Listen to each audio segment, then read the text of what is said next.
Hello दोस्तों, अगर आप भी क्लास 11th के छात्र हैं या क्लास 11th में आने वाले हैं तो मैंने न्यू सेशन स्टार्ट कर दिया है 2024-25 के लिए। तो आज मैं आपको जो है चैप्टर नंबर 1 इंग्लिश का the portrait of A lady का एक्सप्लेनेशन दूंगा इन हिंदी में। तो आप इस चैनल को सब्सक्राइब कर लीजिए, यहाँ पर आपको सभी चैप्टर के इंपॉर्टेंट क्वेश्चन कराए जाएंगे।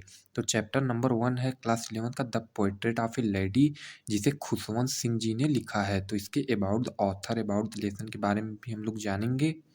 तो अबाउट द ऑथर के बारे में जाने तो Khushwant Singh himself is the narrator. He was born in Hadali, Punjab in 1950। Khushwant Singh ji ने पंजाब में 1915 में जन्म लिया। His parents left him with his grandmother when they went to live in the renowned author. He was great journalist, politician and lawyer. वह एक महान journalist थे, politician थे और लॉयर भी थे।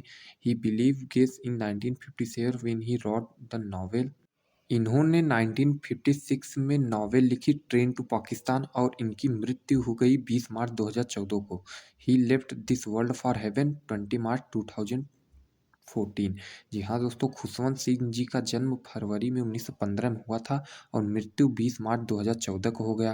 About the lesson, about the lesson के बारे में आप जानते हैं कि a portrait of lady Khushwant Singh द्वारा लिखा गया, तो इसके बारे में ज़्यादा एक्सप्लेनेशन करने की कोई ज़रूरत नहीं है। तो चलिए, तो फर्स्ट पैराग्राफ है, my grandmother like everybody grandmother was an old women. She had been old and wrinkled for the 20 years that I had know her.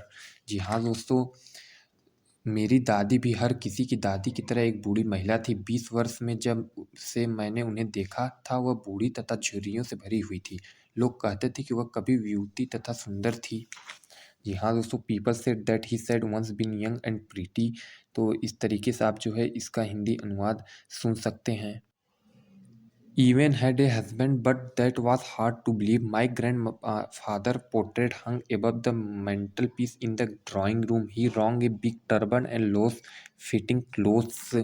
जी हाँ दोस्तों, उनके पति भी सुंदर थे, लेकिन इस पर विश्वास करना मुश्किल था। मेरे दादा का चित्र अंगीठी के ऊपर बैठक में लटका हुआ है। उन्होंने पगड़ी बांधी हुई थी तथा ढीले कपड़े पहने हुए हैं। उनकी सफ़ेद लंबी दाढ़ी से उनकी छाती तक अधिकतर भाग ढका हुआ था। वे कम से कम 100 वर्ष के दिखाई देते हैं।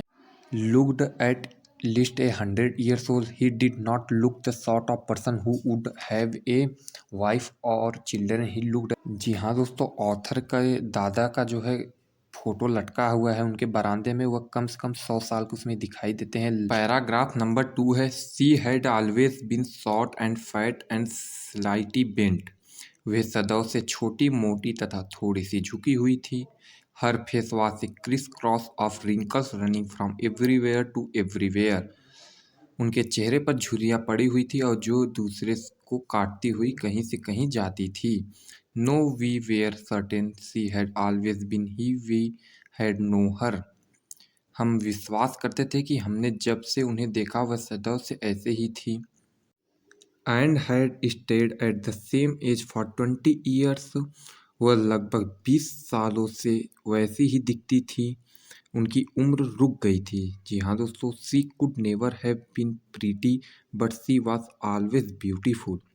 वे कभी सुंदर नहीं हो सकी होंगी, लेकिन वह सुंदर थी। She hobbled about the house in spotless white with one hand resting on her waist to balance her stop and the other telling the beads of her rosary. वे घर में बेदाग सफ़ेद कपड़े पहनकर लंगड़ा कर चलती थी। अपने कुबड़ का संतुलन बनाए रखने के लिए अपना एक हाथ कमर पर रखती थी, वह दूसरा हाथ से माला फेरती थी।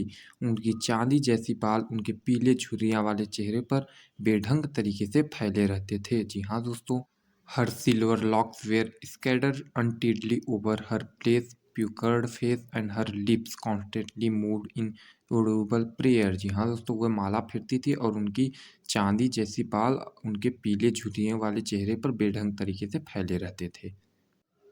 तो आप इस तरीके से जो है हिंदी में इसका अनुवाद समझ सकते हैं। आपको यहाँ पर जो है इंग्लिश के साथ साथ हिंदी भी जो है प्रोवाइड कराया जा रहा है। मैं सिर्फ इसी को रीडिंग कर रहा हूँ, जो कि आप सुनेंगे तो आपको याद होते चलेगा। मैं इसका इम्पोर्टेंट क्वेश्चन आंसर भी कराऊंगा।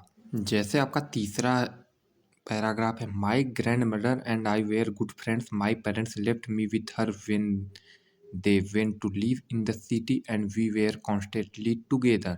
मेरी दादी और मैं अच्छे मित्र थे। जब मेरे पिता और माता शहर में रहने के लिए चले गए तो वे मुझे उनके पास छोड़ गए तथा हम सदैव साथ रहते थे। She used to wake me up in the morning and get me ready for school.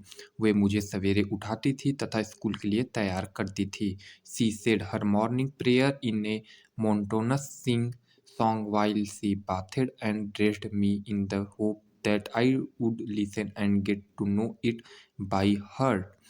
जब वे मुझे स्नान कराती थी तथा कपड़ा पहनाती थी तो वह अपनी प्रार्थना नीरस तरीके से गाया करती थी, इस आशा के साथ कि सुनकर मुझे भी बाद में याद हो जाएगा।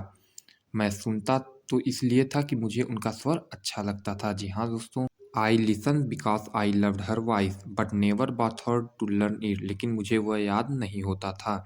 Then she would fetch my wooden slate which she had already washed and plastered with yellow chalk, a teeny earthen ink pot and a red pen bundle, and hand to me after a breakfast of a thick straight chapati with a little butter and sugar spread on it. We went to school. She carried several straight chapatis with her for the village dogs।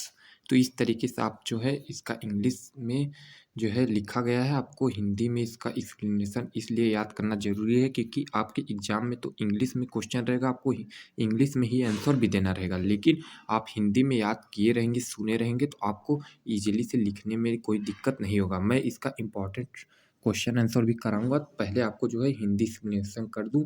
ये video थोड़ा लंबा होगा लेकिन आप last तक बने रहिएगा। आपका तीसरा पैराग्राफ का ऊपर जो है दिया गया एक्सप्लेनेशन, आप उसको भी पढ़ लीजिएगा। चौथा जो है पैराग्राफ है, my grandmother always went to school with me because the school was attach to the temple. मेरी दादी सदैव मेरे साथ स्कूल जाती थी क्योंकि स्कूल मंदिर के साथ ही था। The priest thought us the alphabet and the morning prayer. पुजारी हमें वर्णमाला तथा प्रातःकालीन प्रार्थना सिखाते थे। While the children sat in rows on either side of the veranda singing the alphabet or the prayer in the chorus। जब बच्चे बरामदे में दोनों ओर बैठकर मिलकर वर्णमाला अथवा प्रार्थना गाते थे तो मेरी दादी अंदर बैठकर धार्मिक पुस्तकों का पाठ करती थी। My grandmother sat inside reading the scriptures। When we had both finished, we would walk back together। जब हम दोनों अपना काम पूरा कर चुके होते थे तो हम दोनों घर की ओर चल देते थे। And this time the village dogs would meet us at the temple door. उसी समय हमारा जो है विलेज डॉग मतलब गांव का कुत्ता हमें मिलता था टेम्पल डोर यानी कि मंदिर के दरवाजे पर। They followed us to our home growling and fighting with each other for the chapatis we throw to them. वे चपातियों को उनके पास डालते थे, वे उनके लिए लड़ते थे तथा हमारे पीछे पीछे आते थे हमारे घर तक कि हमें चपाती मिले।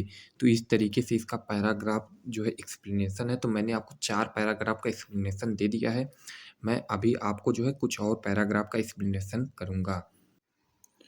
5वां पैराग्राफ है, when my parents were comfortably settle in the city they sent for us that was a turning point in our friendship. जी हाँ दोस्तों, जब मेरे माता पिता जो है कंफर्टेबली सिटी में सेटल हो गए तो उन्होंने मुझे वहाँ बुलवा लिया। वही मेरे मित्रता की टर्निंग पॉइंट थी। Although we shared the same room my grandmother no longer came to school with मी।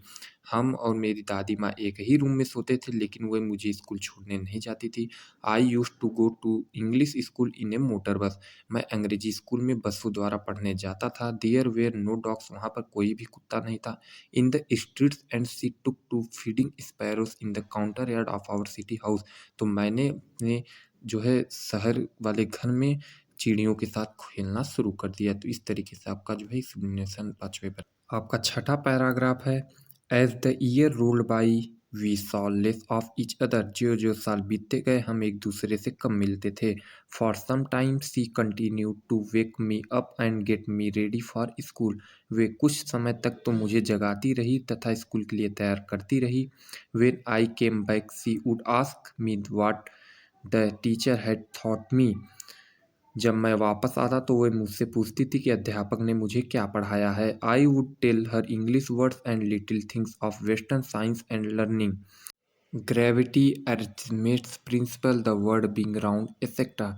मैं उन्हें गुरुत्व का नियम, आर्किमिडीज का सिद्धांत तथा पृथ्वी की गोल होने की बातें बताता था। This made her unhappy. वह ये सुनकर जो है दुखी हो जाती थी, क्योंकि she could not help me with my lesson. वे मेरे जो है पाठ में, मुझे पढ़ाने में कोई भी सहायता नहीं कर पा रही थी, इसलिए वे दुखी हो जा रही थी। तो इस तरीके से आप जो है इंग्लिश का अनुवाद ईज़िली हिंदी में कर सकते हैं। तो यहाँ तक आपको ज़रूर समझ में आया होगा। मैं नेक्स्ट वीडियो में आपको आगे का भी अनुवाद करवाऊँगा और फिर तीसरे वीडियो में आपको मोस्ट इम्पॉर्टेंट क्वेश्चन आंसर करा दूँगा।